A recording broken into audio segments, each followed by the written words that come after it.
Our Twilight Pie has a meringue crust surrounded by chocolate custard.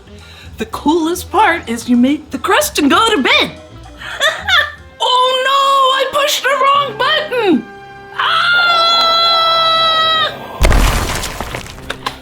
Go get her!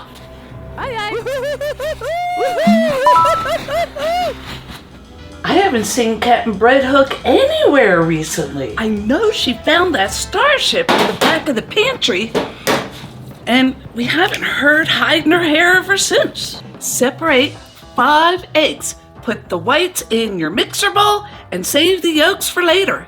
And preheat your oven to 400 degrees right now.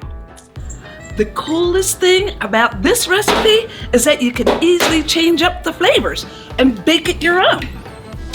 I know, this pie is great. Plain vanilla custard, white chocolate, add lemon zest and lemon juice, caramel, butterscotch, your imagination is the limit. I heard she crashed her ship. I bet she can fix it. This will do it! Ah! Add a 1/4 teaspoon of kosher salt and 1/2 teaspoon of cream of tartar. And whisk this all together until it's foamy all the way through to the bottom. This is called a French meringue, by the way. And there'll be a stiff mountain peak in your bowl. Oops, almost forgot about the prepare your pan part. Liberally spray your pie dish with baking spray with flour and generously coat it with powdered sugar. And back at your mixer, slowly drizzle in 1.5 cups of sugar, a tablespoon at a time. This lets the sugar granules dissolve. And whisk this to very stiff peaks. You can hear the motor in your mixer start to struggle when you're getting there. Add in your extract too. 1 teaspoon will do just fine. And look at that super stiff mountain in the middle there. That'll make any porn star jealous. And the real test. Big Val loves this. And here's a trick to getting your whisk clean out of the bowl. Let your mixer run while you slowly lift the head up. Then just tap off the top remaining. This time she won't know what hit her.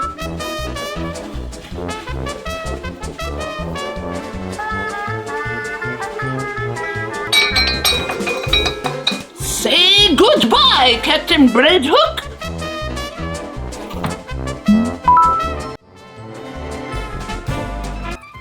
We love this part. We love piping. You can scoop it in and spread it around with an offset spatula, but piping is so much more fun. We're using an open star tip this time. Last night we used a 1/2-inch open tip and made little kisses around the rim. Now we're trying the tiny meringue kisses. There is plenty meringue to get as creative as you like. This is the time to go for it. We had a little left over, so we made some small kisses to decorate with later. Put it all in the oven and turn it off. Don't open the door to peek at all. This is kind of cool to see how it turns out later. It's not gonna bake per se, but more or less dry out like a pavlova. It'll have some marshmallowness to it. And just turn off your oven, and I'll see you in the morning. Jum forgot fuses.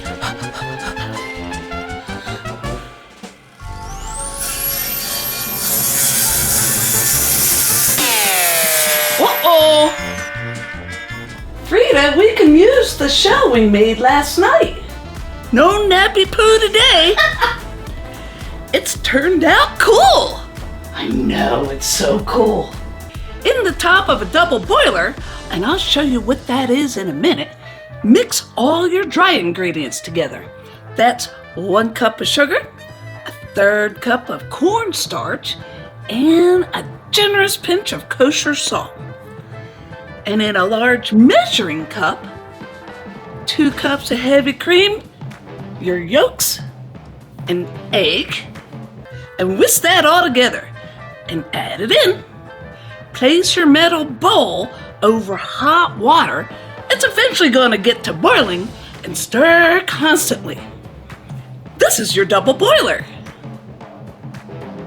Nothing happens for a really long time, and then all of a sudden it starts to thicken up.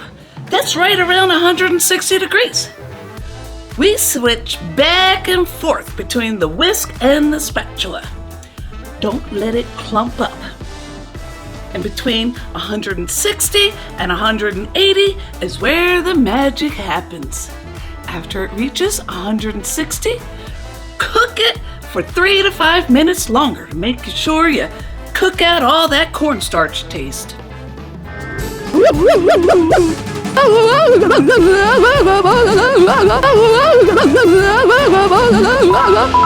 That's gonna come out tomorrow.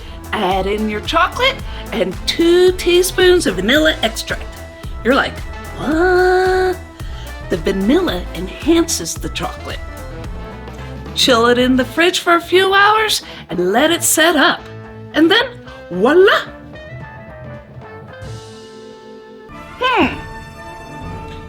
Space rats again? Better check the traps. Leave a comment, you scallywags!